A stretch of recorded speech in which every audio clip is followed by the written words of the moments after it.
planning seminar, and thanks Marcin for the very warm welcome and the introduction of my person. So I don't have to add anything because it was really full packed already. Thanks a lot. I'm very pleased to have the opportunity to present the new Leipzig Charter to this audience. I don't know who is there out there, but I hope that all of you are listening. You will find possibilities to work with or refer to the Charter in your scientific or practical work after getting known to it. And that's the idea of my presentation, to let you know what is the content of the new Leipzig Charter, and what happened backstage in the process of developing this charter. As you may perhaps know, this document was signed last November in an informal ministerial meeting under the EU Council Presidency of Germany as a political and strategic document for sustainable and integrated urban development. And somehow after signing is before the implementation. So I'm really glad that you listen to this and get known to the content of the Charter. So that does not work. Why not? Why not? Why not? Okay. So it's an honor for me to present the Charter on behalf of our whole team. You have to know that I'm just one partner of it. So our department at Brandenburg Technical University of Cottbus is one member of this group. The others are the German Association for Housing, Urban Spatial Development from Berlin and Brussels, the European Urban Knowledge Network from The Hague, and we worked together with and for the Federal Ministry of Interior, Building and Community, and the Federal Institute for Research on Building, Urban Affairs and Spatial Development. So that was the consortium, and we worked together over 2.5 years roundabout and developed this texts, this building blocks, which I will present in the next slides. But let me start or give you first a quick overview on what is part of this, let's say, Leipzig Charter story.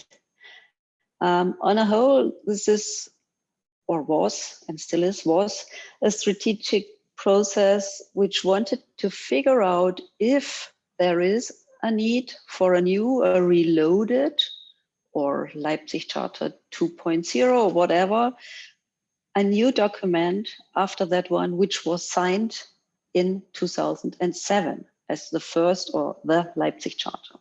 So this process included different parts of investigation and working together, and all was focused on this informal ministerial meeting in November last year, where all the member states or the ministers of the member states all together signed the document and said, yes, let's do it like it is written down in the Leipzig Charter in our next activities on integrated urban development. So the structure and the content of the present charter were significantly shaped by two things. Firstly, the findings of a so-called baseline study, and secondly, from the results of the discussions in our dialogue rounds, and this step by step. And you can imagine it like this. Maybe first of all, we identified from our scientific point of view, out of scientific studies, political documents, reports, papers, the urgent challenges facing European cities and their potentials and necessities. And out of this complex overview, we formed clusters of topics. We were very visually at the beginning. We had our virtual shipping filled with topics like climate, mobility, demographic change, and much more, which we stacked, placed next to and on top of each other, repacked them, and then found the right elements and thematic clusters. And the other important basis, as I mentioned already, for developing the Leipzig Charter was a very intensive multi-stakeholder dialogue process. And in these rounds as well, numerous positions were collected, sorted, clustered, agreed upon, and first priorities were set as well. And with these step-by-step in-between results out of the baseline study, we first entered into the national dialogue process with German experts, then adapted and developed everything and entered in the European dialogue process.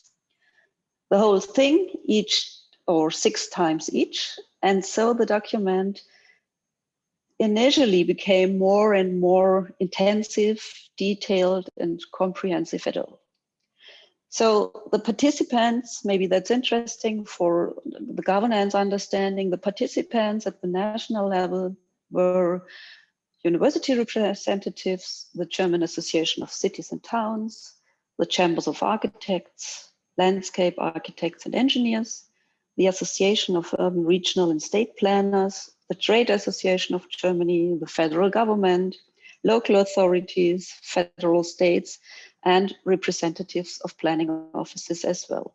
So you can see a really big and heterogeneous group from the view of the institution or the background. And with these pictures on this slide and the next one, you can maybe see or feel the working atmosphere in the plenum and in the thematic groups, for example. That were the national one, and this one is are some pictures from the dialogue process in Europe. At the end, we had to do this dialogue virtual online as well. So you see this on the chart as well. And in this international discourse in Brussels, representatives of the Council of the Regions, the European Commission, with the European Research Center, Europe Cities, URBAC, the European Investment Bank, and representatives from all of the member states and many others met and brought their interests into the process. And one of the major challenges in the process was, you can imagine that, to identify and to compare professional, scientific, political demands and bring them all together under this big roof of the Leipzig Charter. And I can say that we had really very good and fruitful discussions in all the phases. But of course, there were and are still topics or structural proposals in the Charter that do not fit to everyone equally well. And this is normal, I think, in such a complex environment, because the member states have very different framework conditions in general and in urban development and urban development planning especially. Of course, the stakeholders, which I mentioned before, also look very closely at their interests, sometimes really sectoral or even isolated. And we had to reconcile this best. This as a background information to the process itself. And now I would like to come to the result.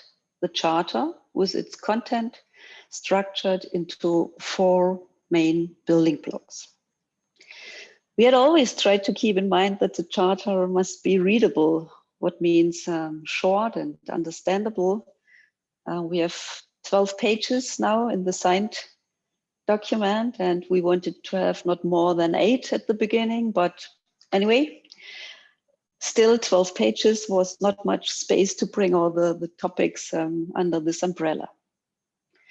And this Leipzig Charter is a framework setting and a strategic document. So there must also be room for everyone out of the member states to act under this umbrella in a way that makes sense and is adapted to the respective own situation. So framework is a very important word in this context. And the new Charter is, as the headings and the contents show, of course, a product of its time. We will see this later on in the detailed building blocks and chapters. Let's first have a look into the idea of the preamble as the first building block, number A.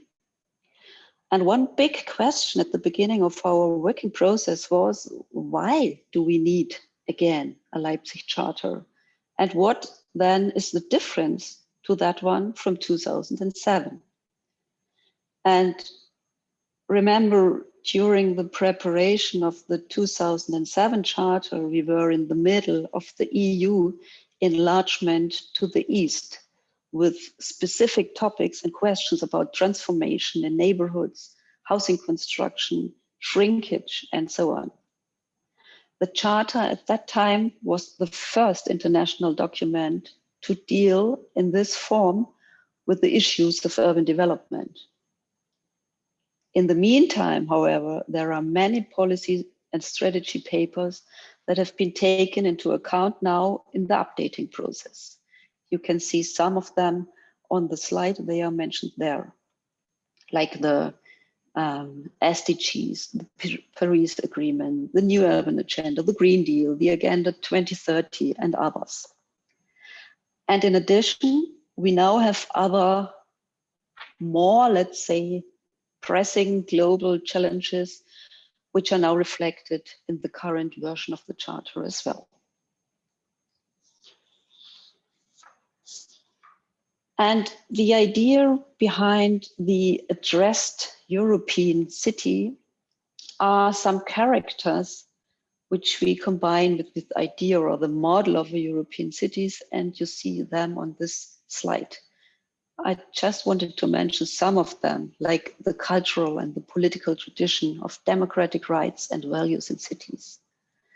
The cities as places of pluralism, of creativity and solidarity, topics which seem to be really, really important for all topics, but as well for urban development, integrated urban development.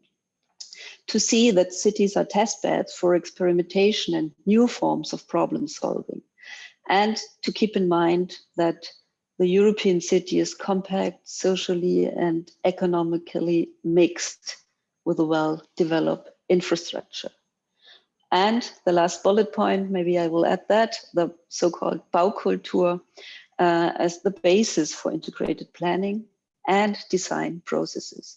So this was the background, the fixed background to develop then the other aims, which I'm going on the next slide. But another one in between, this European city idea is linked to our understanding of the Charter for her meaning and understanding of the resilience of cities.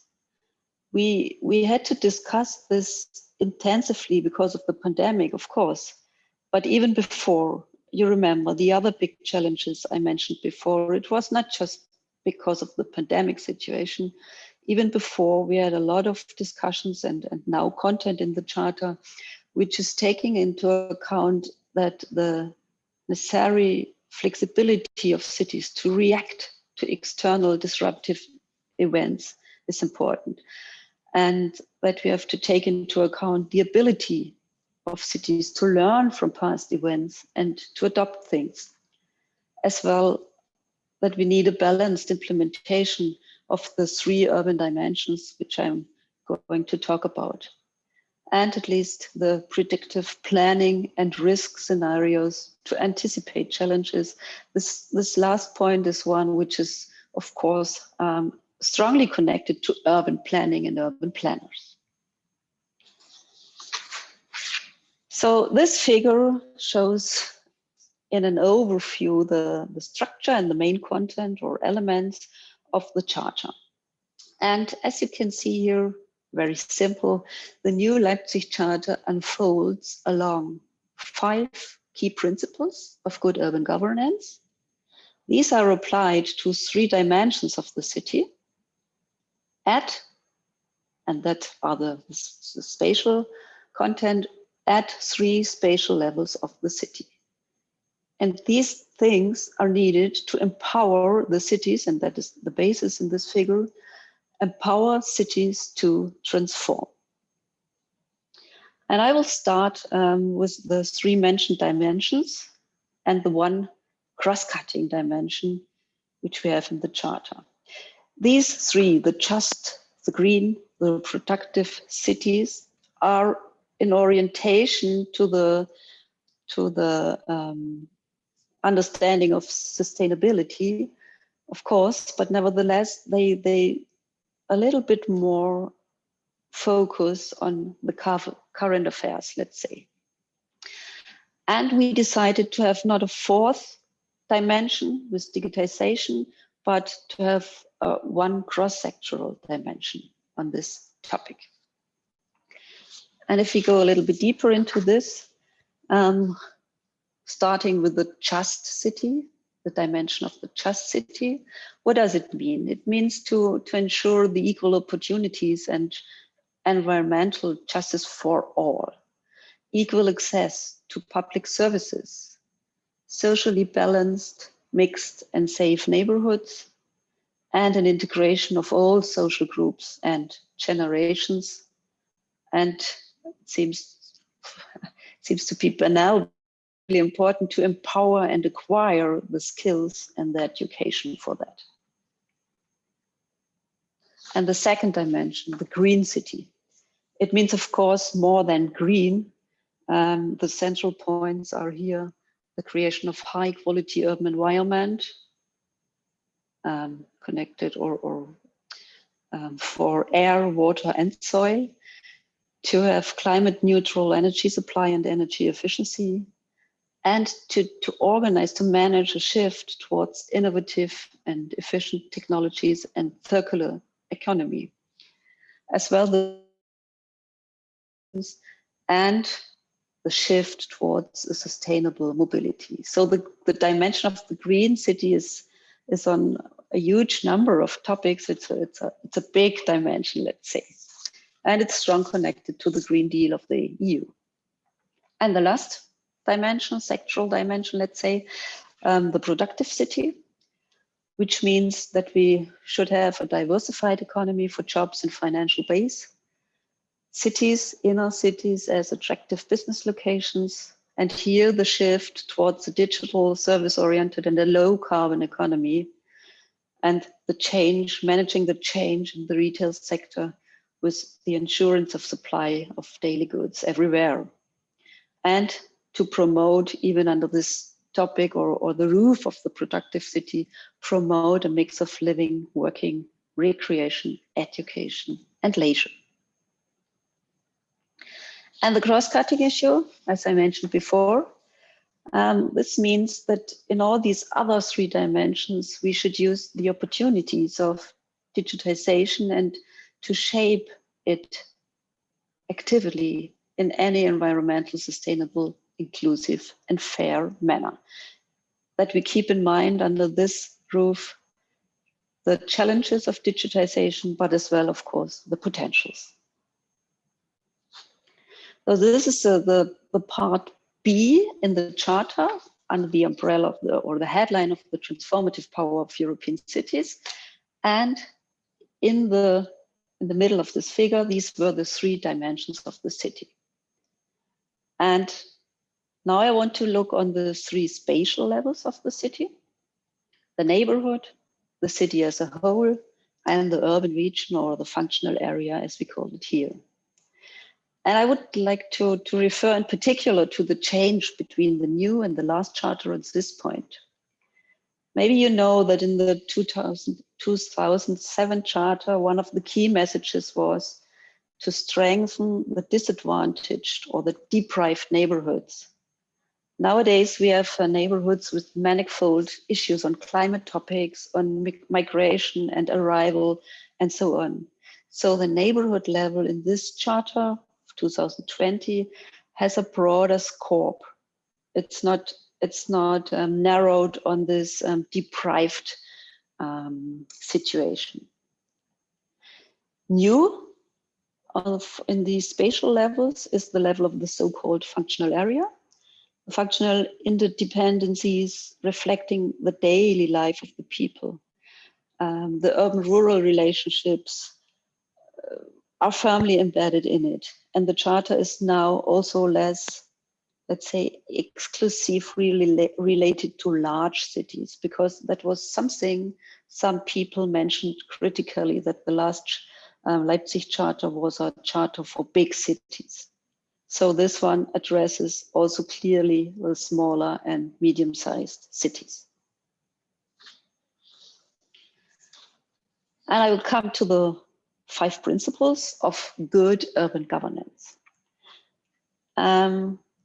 Looking back on the charter from 2000, this was developing the integrated approach with a kind of guideline for action for the member states, regions, and municipalities, these integrated concepts. And this is still part of the principles, of course. We have this integrated approach here, but the new central message for the 2020 Charter is the orientation towards the common good, to make urban policy for the common good. You can see it, therefore, at the beginning in this column of the mentioned 5 principles. It's placed on the very first step. And there are other principles, new ones, such as the strengthened participation and co-creation. Co-creation means really the co-ownership of projects and processes by actors who do not belong to the political elite. And in addition, there are other principles which were already included in the Charter 2007, like I mentioned the integrated approach, but as well the multi-level governance and the place-based approach. And together, these are elements of good urban governance. And the 2007 Charter did not address this so clearly in a complex, combined form. So we can say the new Leipzig Charter is also much more social-politically. And the common good, as I said, is central to the new Leipzig Charter. And you may have recognized it as well, recognized that as well, because it's part of the headline of the title of the new Leipzig Charter. And it is central for our cities, for peaceful, safe, and attractive coexistence in our cities. I think the pandemic situation showed it again, or shows it again. And for us, it sounds logical and uncritical, I think, to strengthen this and to address this common good. But I have to say that I'm still very pleased in focusing the Charter so strongly on this. For some people in our discussions, this is, after all, in their understanding, a contrast to private investment, and thus for them too one-sided. But that is not how we understand it. It is underlining the common good, but it does not mean that there is no more private investment necessary. So as I showed before, the city has to be resilient, resistant, adaptable, and it has to provide a basis for everyone in every situation. And this is also where the idea of the common good comes from and comes in this Charter and in our urban development activities. Sometimes, maybe that's something to add, it was really difficult to find the right terms for the desired content. And the common good is a good example for this,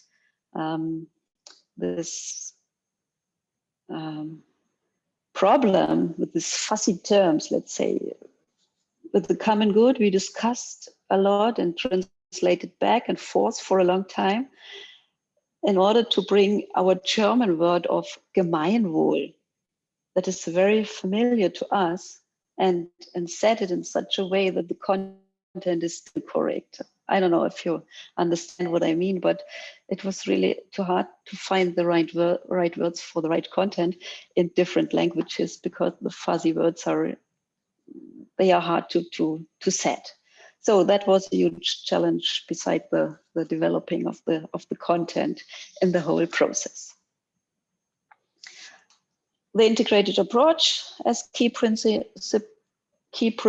I think it's clear for you. It means balancing of conflicting interests, integrating strategies and cross-sectoral work as well in municipalities and in other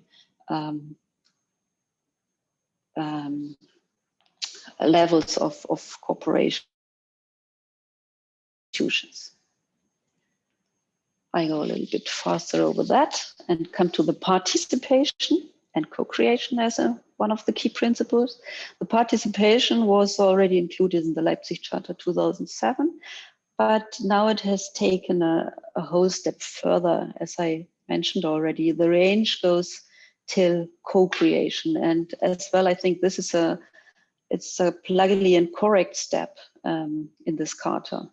Because if we have in mind that in some member states, there is still lack even of real participation.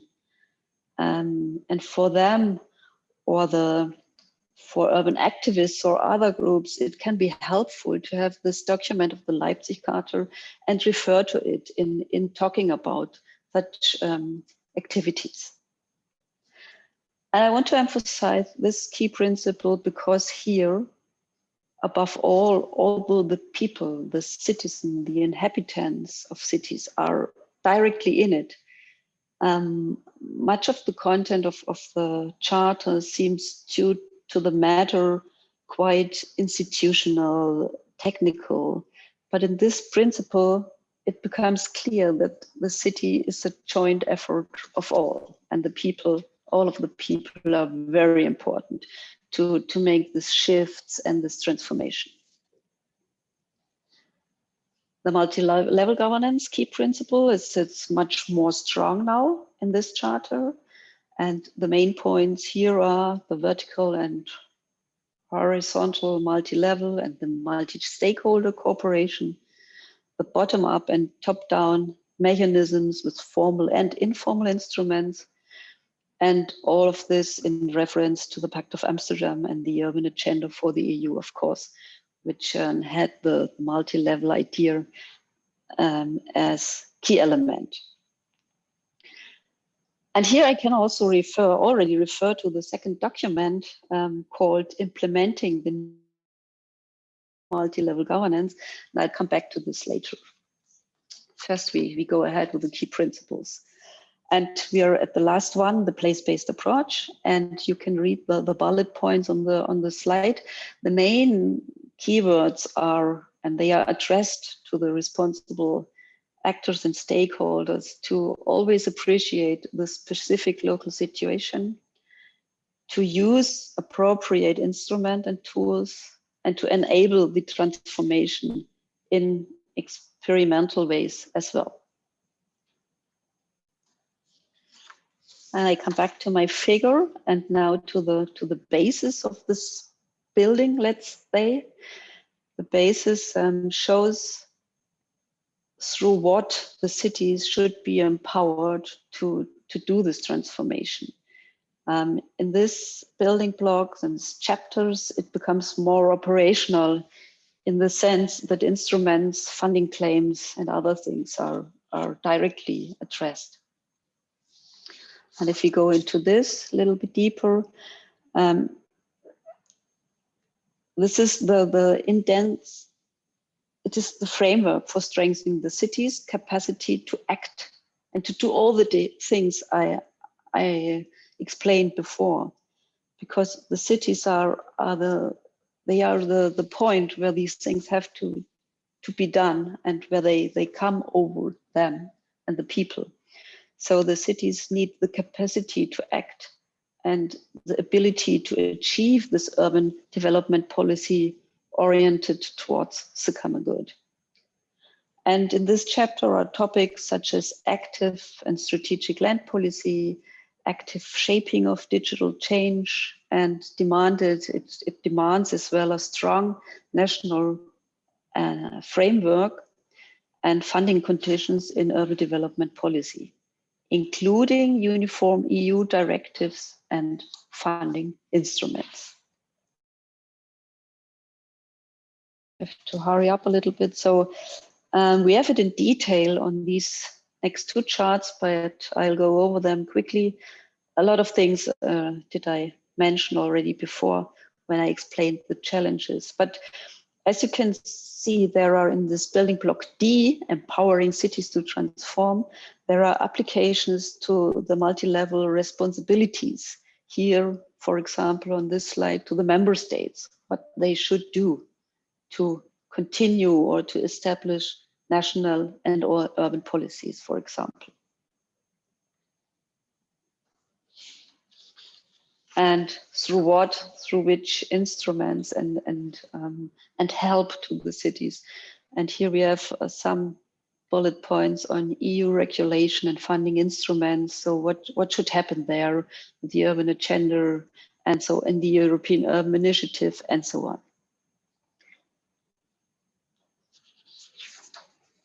And this leads me to the second document. I mentioned it before.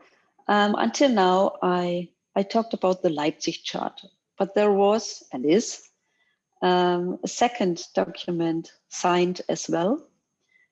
And I can say most even maybe participants from the member states in our dialogue were highly interested in having a follow document on the implementation of the strategic and political aims of the Leipzig Charter. So this document, the so-called implementation document, is another result of the whole process. And this implementation document shows the next steps for the urban agenda for the EU and brings so the new Leipzig Charter as strategic framework with its even formal council conclusions in touch to the ground. It helps to implement all these sometimes really abstract formulated.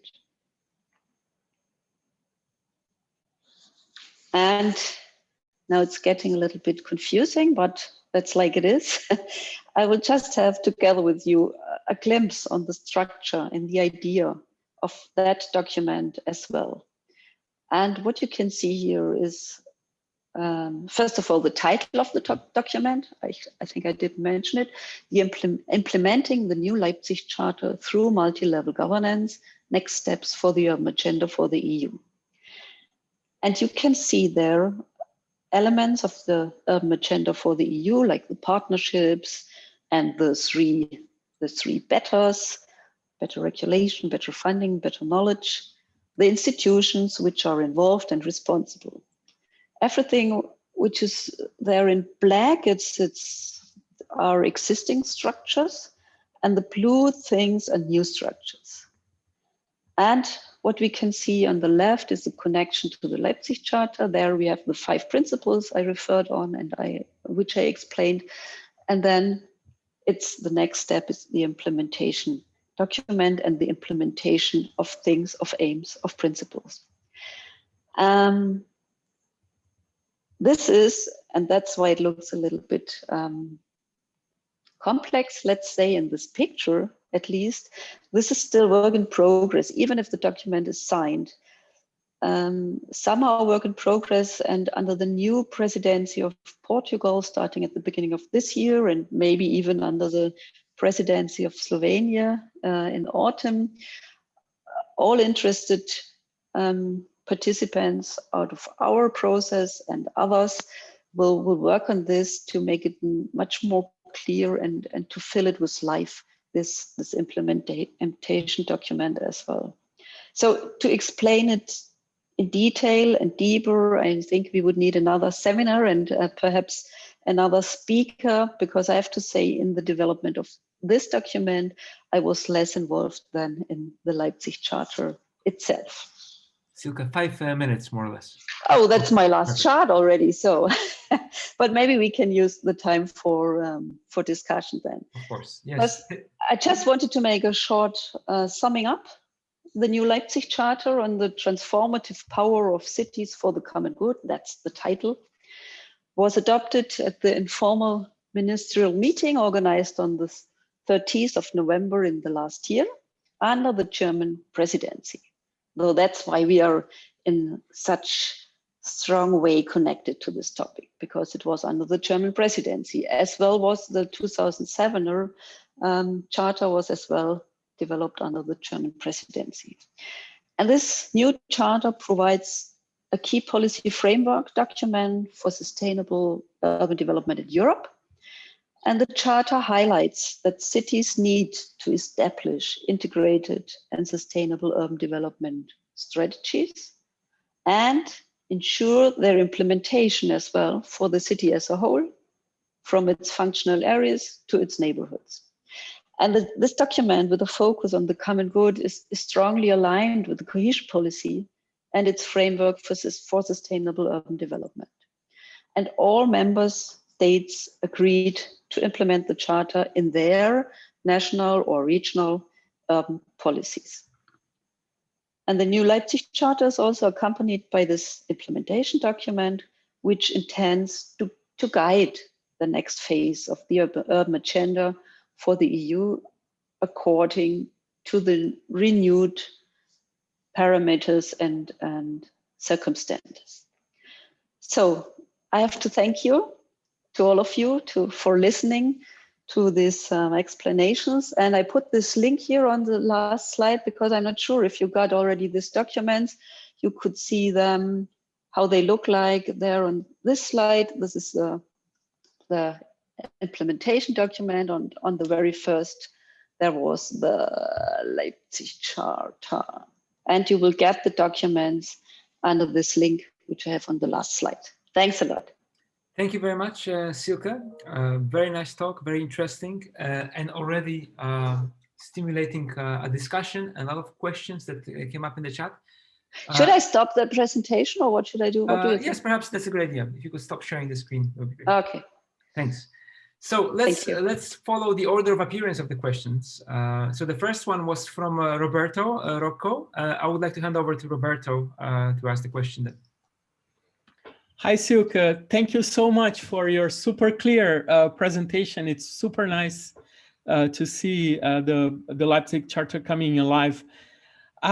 So I took part in some of the discussions, one in Brussels and then several online. And I really didn't get a good response, so to speak, when I asked, okay, how do you translate the Baukultur to Europe? Because many countries in Europe don't have that culture, right?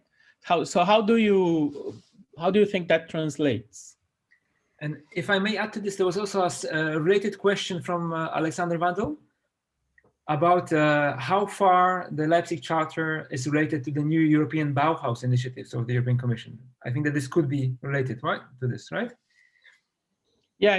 So just to clarify, I think there are countries in Southern Europe, for example, who don't have that kind of thinking. So how do you think that translates? Yeah. There we had the first problem with the word. Starting there is the wording the right, and we decided to use Baukultur in this German word because it was set in this declaration. Which one was it? I think Davos declaration on Baukultur, and in this declaration it is as well. It is not translated in an English word, and there it is explained what is part of it, how to get it, and what are the elements. It's not only on building and objectives, it's as well process to gain Baukultur. It depends on how we work together, how we make participation, and so on.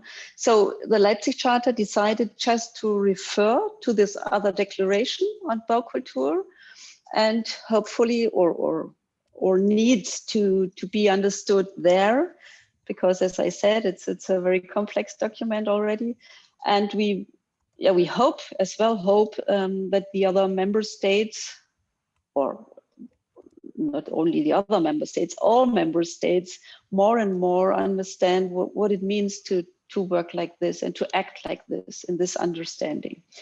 that's the idea behind, a little bit to refer to other documents. As I said, there are so many in these times to do that. And the Bauhaus initiative, I have to say, we didn't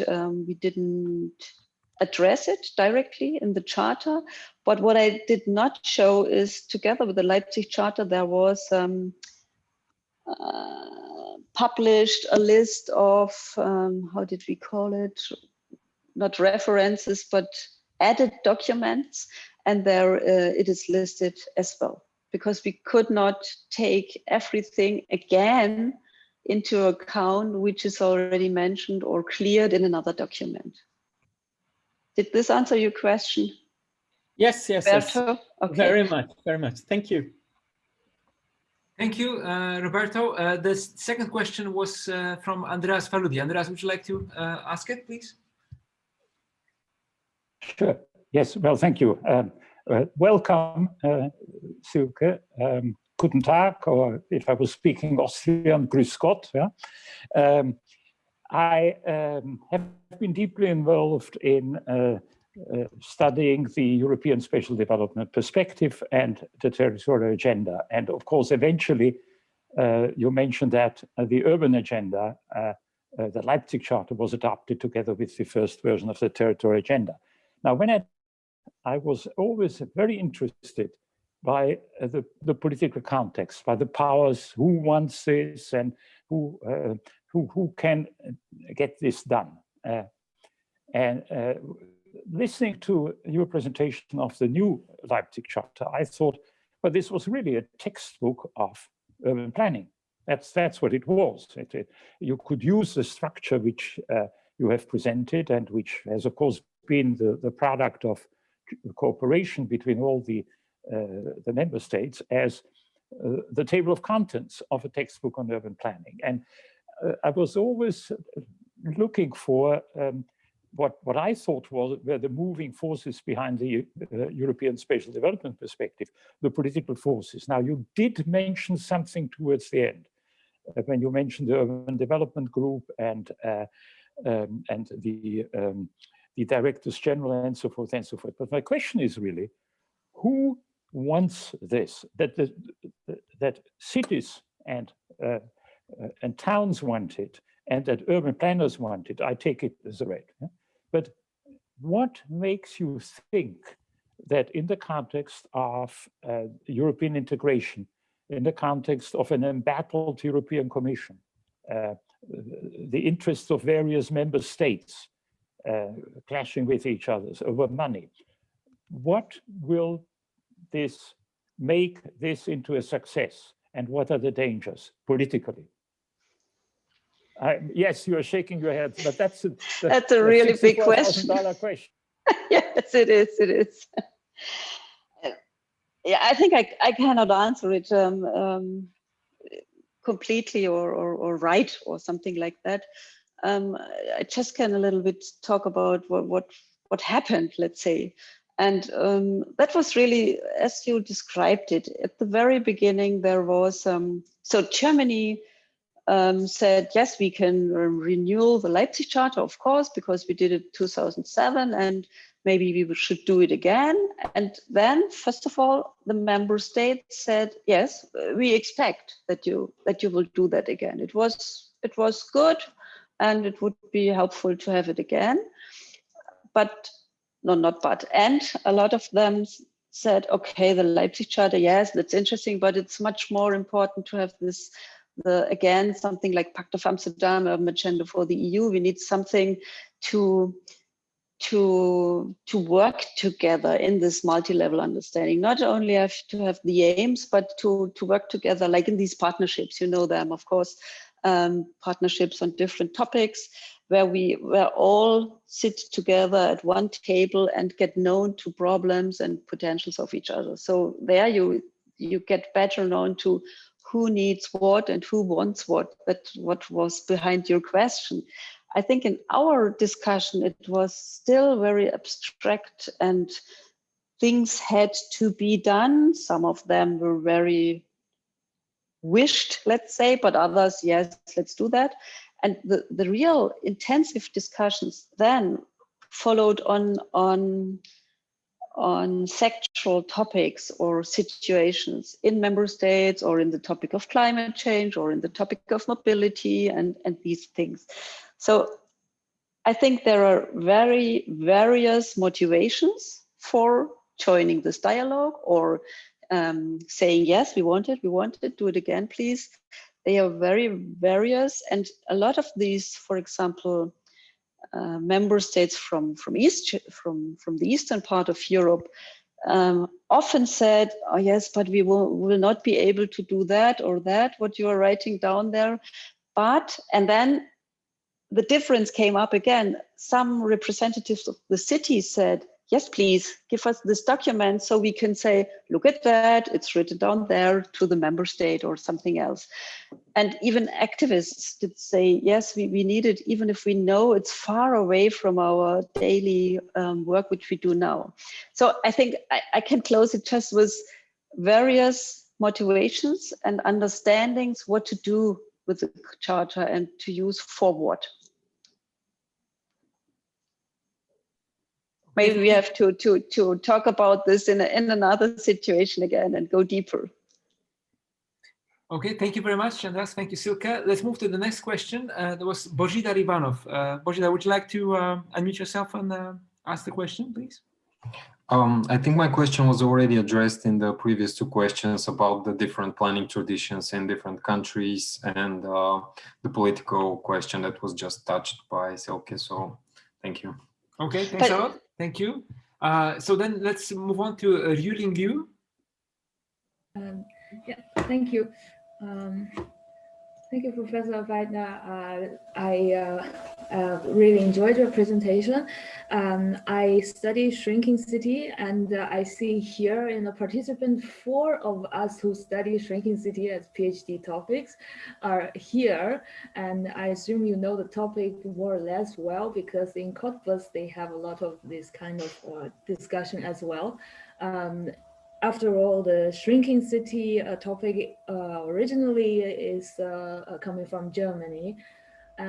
So I think all 4 of us here were interested in how the new Leipzig Charter maybe could have redefined sustainability in the context of the demographic trends in Europe. So when you mentioned the types of cities, that previously there were comments on that the old charter only focused on the big cities, and in the context of today's demographic trend, so it seems like big cities could become smaller and small cities could become more important. So but we still see that in a new charter, like polycentricity and the service-based economy is still one of the main objectives. So how do these principles that usually we associate with productive, high GDP, big cities apply to the more peripheral, medium-sized or small city development? Mm-hmm. Mm-hmm. Thank you for the question. And of course, I know this topic because I did my PhD thesis on this topic of shrinking cities, so well known.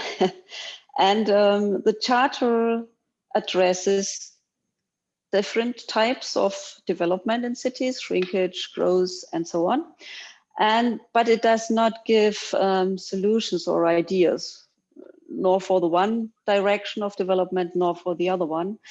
It just tries to set the context and say what you mentioned, the service, that you have service things everywhere. That is, for example, said for shrinking cities, that we have to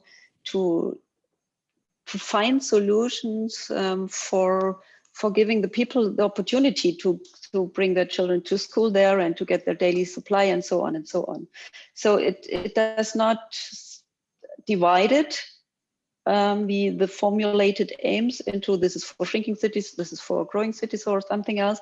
It just tries to make to have wording which fits to both, even already thinking about this. What is the analysis of the situation in the city, if it is a big city or a small city, and the analysis, and what does it mean for the solutions or for what has to be done. And that is a little bit as well in this place-based approach, not only, but it refers to it as well. And the functional area, so the new spatial layer of functional area as well, has this, what you said, as a background, that we have in agglomerations or what else, we have sometimes even there shrinkage next to growth. So it's an appellation for seeing what happens there and bring it together. And even shrinking cities, they have a connection to growing ones or interdependencies. So that is the idea in the Charter. Thank you very much. I think we have time for one more question. Let's see how this goes. So I would like to hand over to Ramon, who asked no less than 3 questions, but I would like to ask him to ask just one of them. Yeah, I will ask one question A and B, if I'm allowed to. So thank you very much, Silke. It was a lovely story. I really enjoyed it. But first, a very simple question: has the process of developing the charter been documented? Can we see and read about the process? That's A. And then B, what roles do you see for the university in the implementation process of the charter? Do you have a message for us? As a message. I start with your first, or with your A of your question. There will be a document which should explain the process, what happened, and what are the background documents and so on. We're just on this. I think it will take until, I don't know, May or something like that, and until it is really a publication. But yes, okay, we will have that. That's the first thing. And the second, universities. Yeah, of course. I think we can help to bring this Leipzig Charter to the ground in different ways. For example, we can work with students on single stripes. For example, work on green cities, productive cities. What does it mean? Because my understand, or what I think is that it's still a very abstract document. It's full of long sentences with a lot of political and, of course, scientific, no, not scientific, but statements. And we have give life into this and show things and make case studies and show what does it mean, all these words and these connections which the Charter shows in an abstract way. Silke, if our students have those kind of interesting case studies, where do you want them to bring them to? I don't know what your students have as possibilities in your country. In Germany, we have, for example, we have calls for projects where you can refer to the new Leipzig Charter and do something, not only universities, but as well, of course, other people, so activists or municipalities. And the best idea is to bring them all together and go on such a call. But I don't know how the situation in your country is on this. Okay, perfect. But Thank of you. course, maybe we can do something together in an international understanding and then look where to address it best. Yeah, perfect. Thanks. Thank you. We have 1 minute left, so maybe the final question would be from Sonia De Gregorio. Sonia, can you ask it quickly, and then we'll ask Silke for a quick answer as well.